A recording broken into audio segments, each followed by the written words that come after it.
Hey guys, it's Shaylin and I'm here today with another writing video. So this is part 2 of this Q&A. I decided to split it up because it was getting pretty long. There seemed to be a lot of questions and I didn't want this to be like an hour single part video. So I'm just gonna go through the rest of the questions, get through as many as possible. If I didn't answer your question, it's not because it was a bad question. It's just because it was probably something that I didn't feel I could answer. Like it was about an area of writing or publishing or a genre or something that I'm not familiar with and I don't really have the expertise to talk on. Or it was a question that was just too broad to really cover in the short space. But yeah, let's just jump into the rest of the questions. Derivative works. I found so many authors talk about writing your derivative works out in order to get to the actual writing, but how does that work? How do you work through derivativeness? Possibly turn it into underivative. I get so inspired by works saying I want to write something like that, but a bit like this instead. How do you do that without the entire story being too much like that? It's something I hear a lot about but never truly see discussed. To be honest, this is not how I approach my writing. I have never approached my writing by being like, this piece of work is derivative of this. I think it's important to maybe reframe what a derivative work means for you. If you read something and you really like it and you're like, I want to write something like this, but you write something with a similar plot and similar characters and a similar style, you're verging on plagiarism or it just being uninspired and a bit unoriginal. But if you read something and you're like, oh, I liked the aspect of the tone here, I liked the way the form was done here, I like this type of setting, and you use that one piece and then ultimately the rest of your story is original, then you're totally fine. I've read a lot of books where I was like, oh, that's a really cool technique. I'd love to do that someday.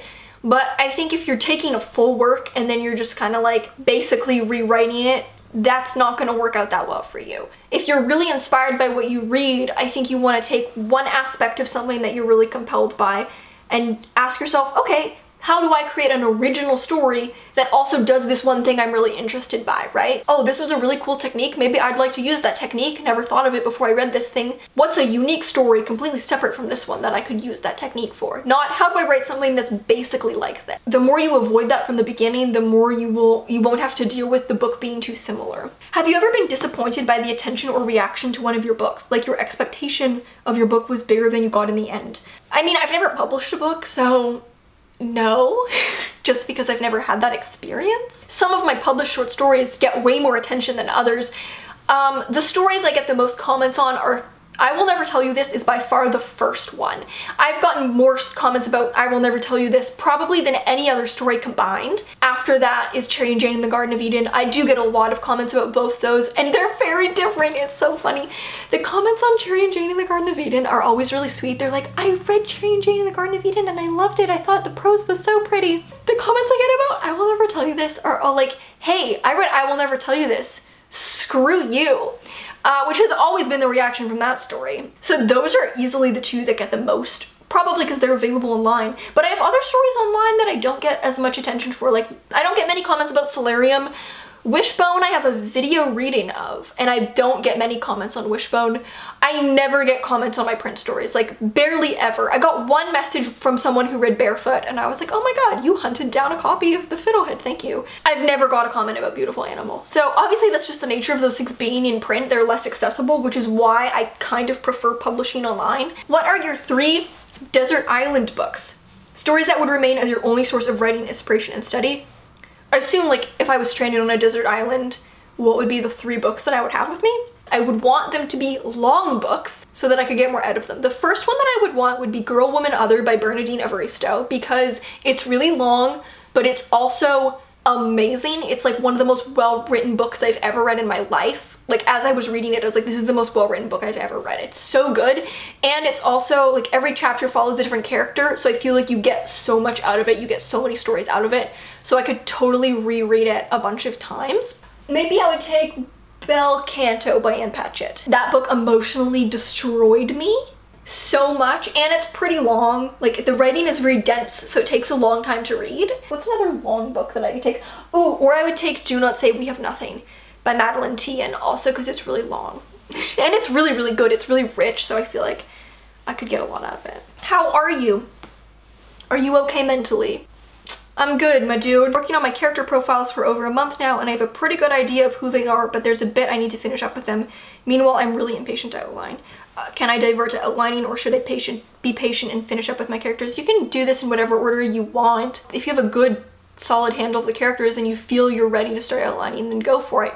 Those two things will develop in tandem. The more you develop the plot, the more you'll learn about your characters. The more you learn about your characters, the more you'll develop the plot. So you don't have to do one completely before you start the other. How do you balance writing your own work with reading books? I tend to do these things at fairly different points in the day, so they never feel like they're conflicting. I tend to read like right before I go to sleep. Like if I'm gonna read, it's probably for like half an hour to an hour at the very end of the day. Whereas if I write, I usually write in like the late afternoon or evening. So I usually read after I write. So they don't really conflict because I kind of have specific times in the day I tend to do those things. I don't write right before I go to sleep like I used to, because it makes my brain too active and then I find it really hard to fall asleep. And I find they feed each other, right? Like reading helps my writing, but writing also kind of helps my reading. I see them as like two sides of the same coin, where sometimes I like look forward to reading as part of my writing process. And like, I need some input, you know? I need word input to also be able to output words. Do you recommend self-publishing or traditional publishing for a new author? I don't recommend one over the other. Neither is better or worse, it just depends on your personal goals and personal situation. Anyone who tells you one is better than the other is just biased. One is better or the other for a specific person or a specific book.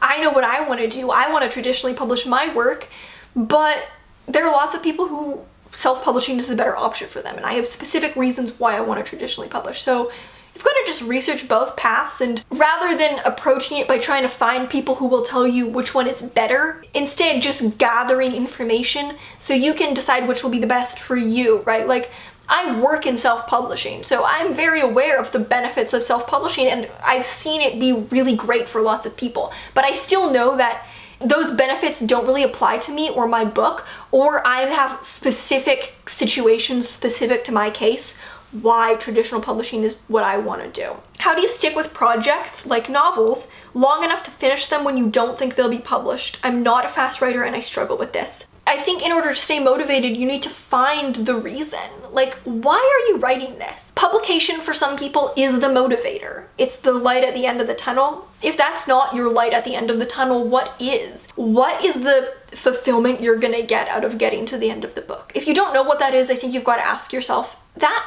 and start thinking of it as you write. What's your favorite classic book? Does it have to do with the writer? What specific aspect made you fall in love with it? Basically, why do you love said book? My favorite classic is Frankenstein. Based on like interpretations of the story in media, it was really different. It wasn't what I expected, but I liked it. Also, I think Mary Shelley is just a badass, so. Could a chapter handle different goals, or should I focus only on one main objective? There's not one way to write a chapter.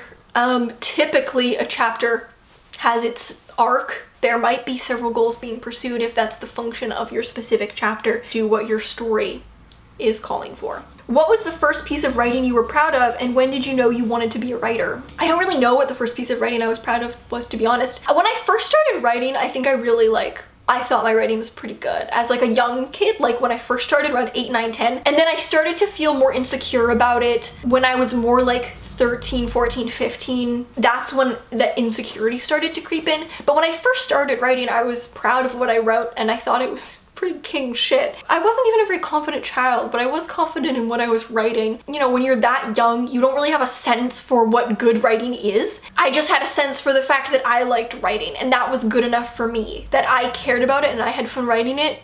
I had no way to look at it and go, oh, this is pretty badly written. It was badly written, but how was I to know? I was 8. I do remember feeling very proud when I finished my first novel.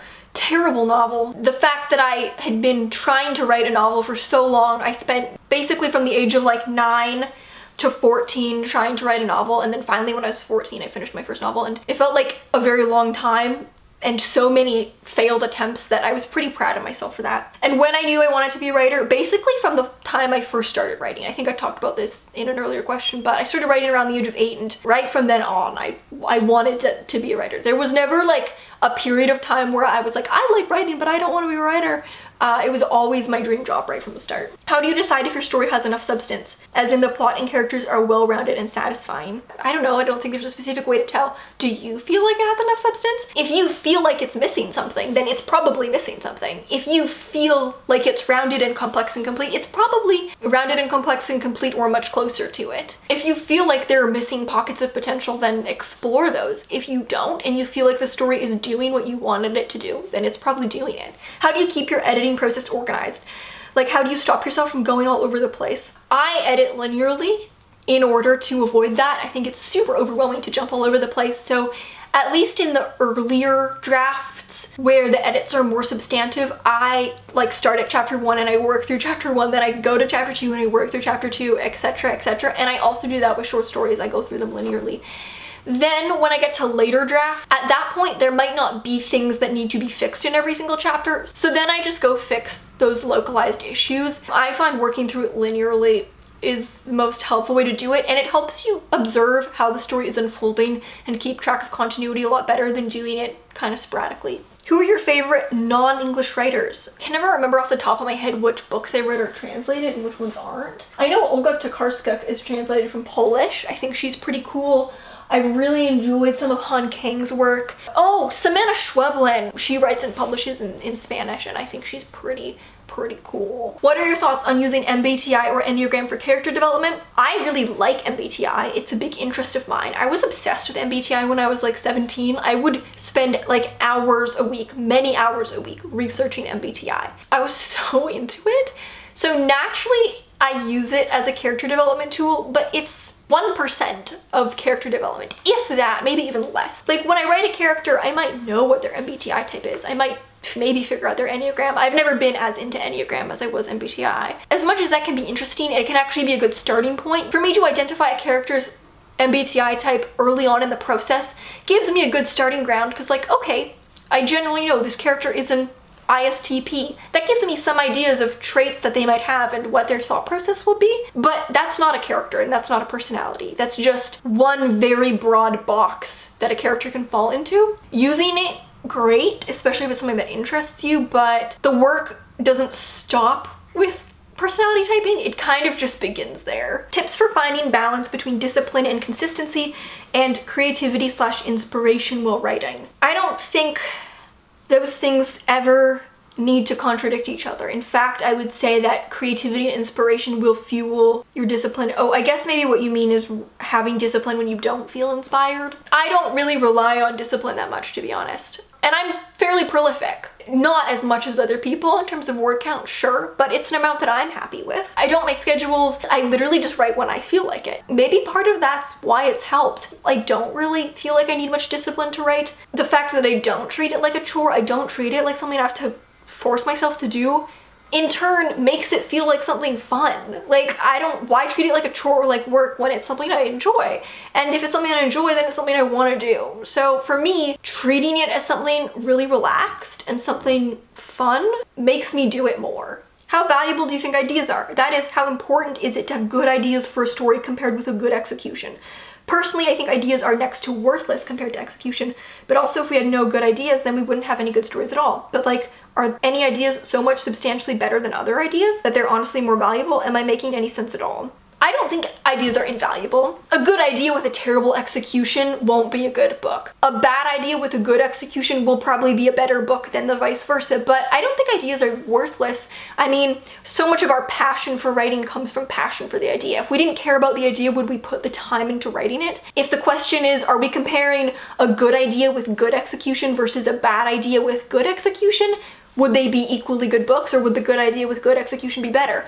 Of course, what is a good idea maybe is subjective. I think a good idea is an idea that is original and provides avenues for good storytelling. Like, it provides conflict, it provides interesting character development. Maybe an idea that doesn't provide good storytelling prospects will be harder to pull off. Is any idea inherently bad? I don't know. I don't have strong philosophy about this because I don't feel that it's that important to contemplate. If I care about idea, it's because it's good to me. So I'm gonna put in the time to making it as good as possible. If I think an idea kind of sucks, then I probably don't care about it enough to write to it. So to me, debating the value of idea is a bit worthless, because if I feel passionate enough to write it, then inherently it's a good idea to me. Maybe it's not to other people, but it is to me, and that's what matters, I think. What do you think about writing while listening to intense music? When I write with them, I see the signs of the song on my writing. They generally change the rhythm, words, length of the sentences, etc. What's your opinion about using these dependent changes in writing? I listen to music every single time that I write. I don't notice the effect of the song on the writing. I have specific music I listen to different projects, so I listen to music that for me fits the project. I have a playlist for every project. I listen to music to help me focus, drown out background noise. It's something that gets me in the zone, and typically if I'm writing successfully and I'm really in a flow state, I don't notice the songs passing, and they help create an atmosphere. But usually, like, if it's a really good writing session, I'll stop writing and then I'll go look at like my song history and be like, don't remember that song playing, don't remember that song playing, don't remember that song playing, because it kind of fades into the background, but I am still a bit aware of it. I listen to music every single time I write. It's really important for my process. It really helps me focus, but I don't find it has an effect. What I listen on doesn't really have an effect on the story. Has lockdown changed your writing process? Yes.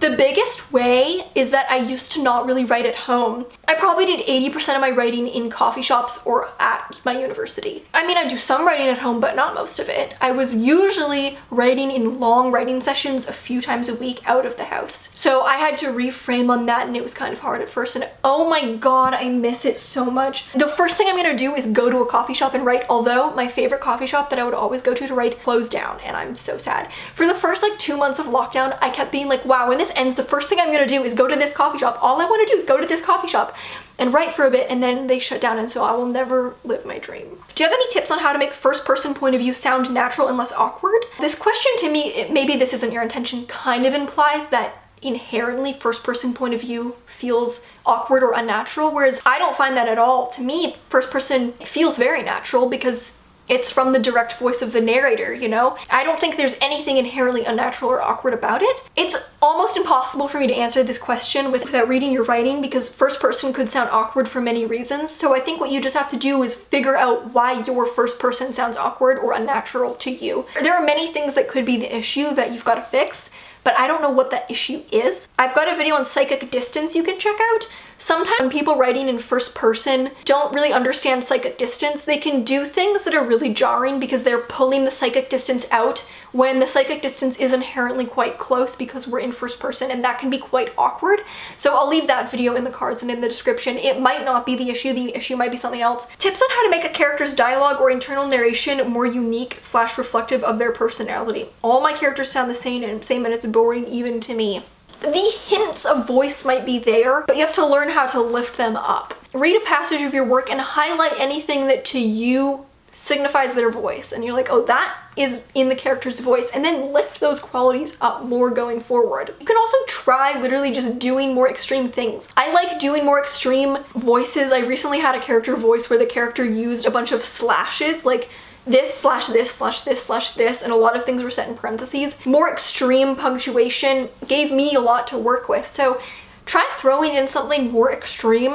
That can give you a lot to work with. Favorite line from each story? Okay, from my published stories, do I have favorite lines from them?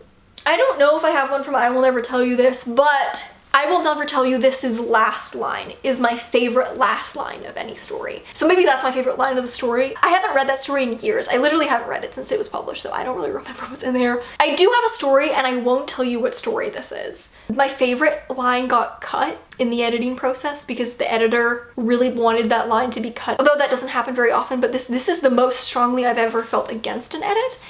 And the editor really wanted it to go. It'll be back in my collection, so if someday someone wants to cross-reference my collection and all my published stories, maybe you'll find the secret line that was cut. I don't know, I don't remember what's in my published stories because I don't usually read them after they're published. My favorite line from Hold Me Until I See the Light is the line that people have also reacted to the most strongly, and it's the line, I held my wrist to a candle to get used to what hell would feel like. I have gotten so many comments about that line. I literally have to read through my stories to find what my favorite lines are. Barefoot. Do I have a favorite line from this story? This definitely sounds like how I wrote several years ago. When I read this story, it's really funny. The sentence structure reminds me of my old writing. So like this line, where no banyans clutch over the chain link, there's no shade to calm the ground.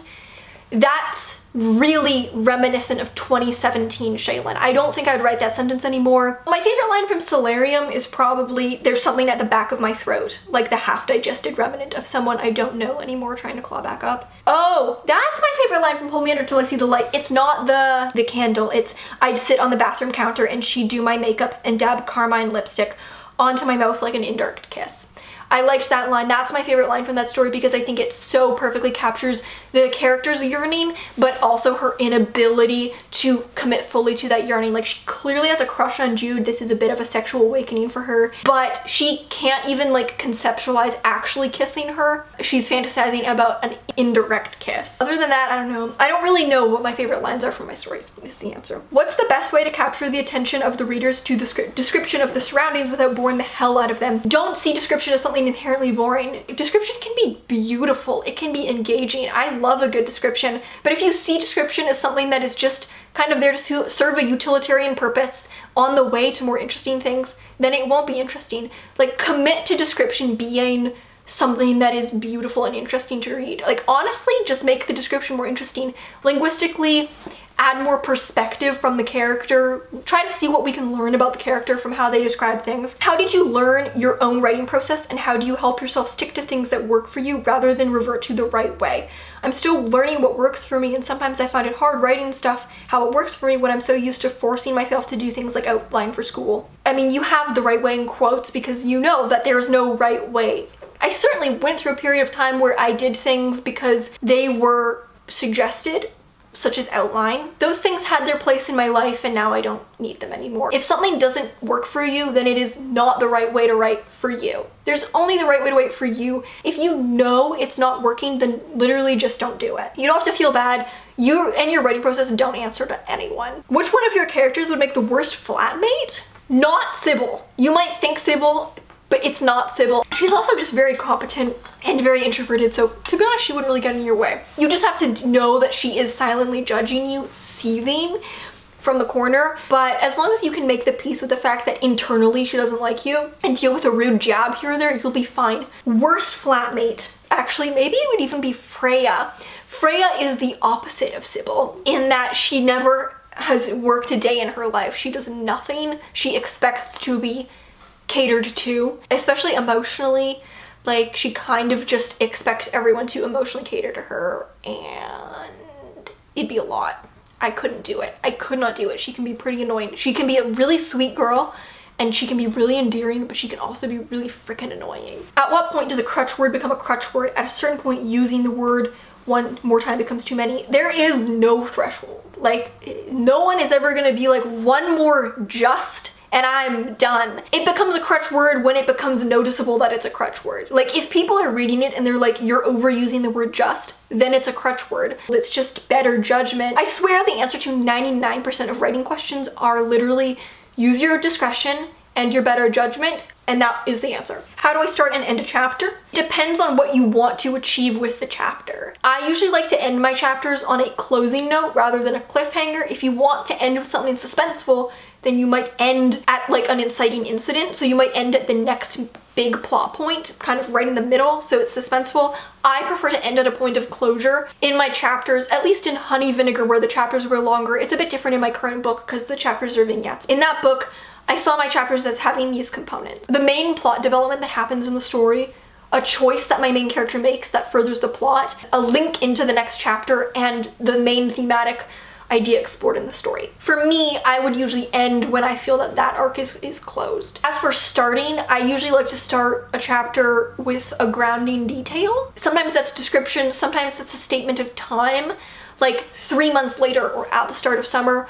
Sometimes it's internal. There is really no one or best way to start or end a chapter. It just depends on what you want to achieve with that chapter. Are you still writing poetry? Have you ever submitted a poem for publication? I write poetry very infrequently. I have been trying to write 1 poem a month in 2021. I rarely submit poetry. I've submitted poetry maybe 5 times. I first submitted a poetry package February of 2020, and then it never even got rejected. I think it got lost in their inbox because I had to email it. And then in the summer, I had no short fiction to submit, so I submitted a poetry package like to 4 magazines, and I haven't submitted poetry since then. To be honest, I don't really have the confidence. I probably have poems that are better than fiction that I've submitted. Like, I submitted some pretty bad fiction in my day. I just don't really have the confidence with poetry, so I find I never end up submitting it. Because I am a fiction writer, I always prioritize my fiction submissions. So if a magazine only takes 1 submission at a time, if I have a story, I'm gonna submit the story, and if they only take 1 per year per author, I'm always gonna submit fiction. I think a lot of new and early writers think and dream about writing everything: historical, fantasy, thriller, sci-fi, romance, etc. When we get a bit more experience, sometimes we fall more into a genre and style. What was your process from going to writing broadly, defining your niche? You described it perfectly. I used to write every genre under the sun, and I was even interested in writing genres that like I didn't even read, because I was interested by the idea that I had, even if I'd never been interested by the genre. I didn't really know what I wanted from my writing yet, and maybe that's because that answer didn't exist at the time, right? Like who knew? I was very young. I experimented with a lot of different genres. I was pretty bad at most of them. Fantasy. I really tried to be a fantasy writer, and I'm really just not. It was clear I had found my genre and style because I stopped feeling the need to change the genre and style in everything I wrote. I started writing literary fiction, which was the genre that I still write, and when I found literary fiction, that was from then on all I wanted to write. I had no interest in writing other genres, and every idea I got was literary fiction, and that's kind of how I knew I'd found my niche, because I wasn't writing projects just to try new genres. I had found what I liked, and that's where suddenly all my ideas just were literary fiction. I wasn't like, I want more literary fiction ideas.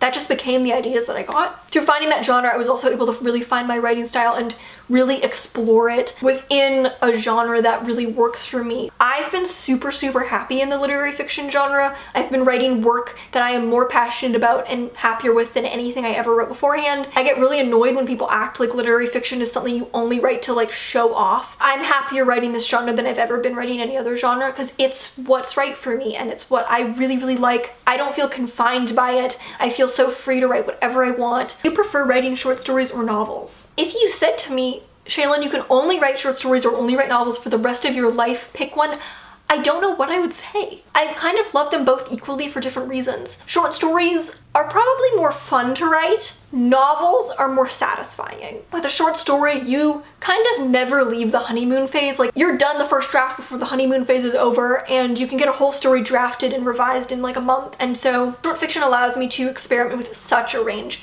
I only have to commit to an idea for a couple thousand words. That's amazing. I get to write so many more styles and characters and plots than I would get the chance to if I was only writing novels, and I'd be stuck with the same thing for several years. And as someone who needs that range, and it's helped me a lot. I find I don't really get bored with my novels if I am writing short stories on the side, because they allow me to keep things fresh while staying focused on a novel. Novels, on the other hand, there is nothing like the satisfaction of getting a novel to its late stages.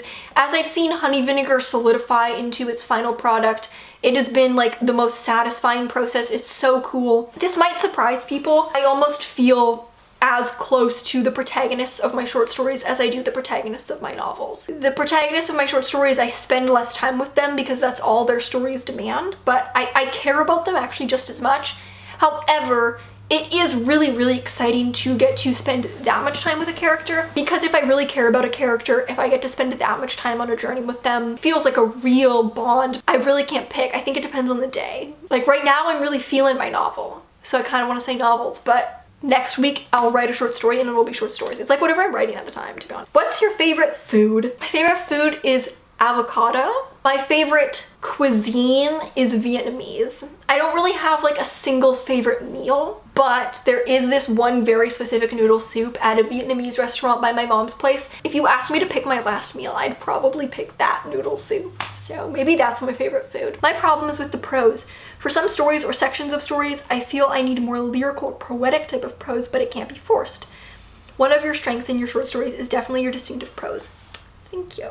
Do you have any tips? Any ideas on how to hone that skill? I know what you mean about it can't be forced. Different stories demand different styles of writing sometimes. It can be frustrating when it's not turning out the way you feel like it needs to turn out. Sometimes you get that beautiful flow where the story and the prose are kind of guiding each other and the story is just emerging in the style that you want. Sometimes it feels like you can't tap into the style you feel that you need not even the style, but like the version of your style. Like I feel like I have my writing style and then there are many different degrees of it depending on the story. And it's not like I can just pick the one I want. It kind of just emerges. In order to learn how to control your style, writing in different styles, you can use form and point of view as a guide. So I found that writing in as many point of view and tense combos as possible really helped me gain more control over language, because I was forced to learn how to adapt my writing to these different parameters. So that was super helpful and I learned a ton from doing that. All right guys, that's all for this monster Q&A. This is the end of part 2. Thank you to everyone who sent in questions. I hope that my answers were helpful. If they weren't, I'm sorry. It's just because it was a difficult question, and as my mom always says, that's a good question because I don't know the answer. So if I struggle to answer your question, it's probably just because it's a good question, which is why it's hard to answer.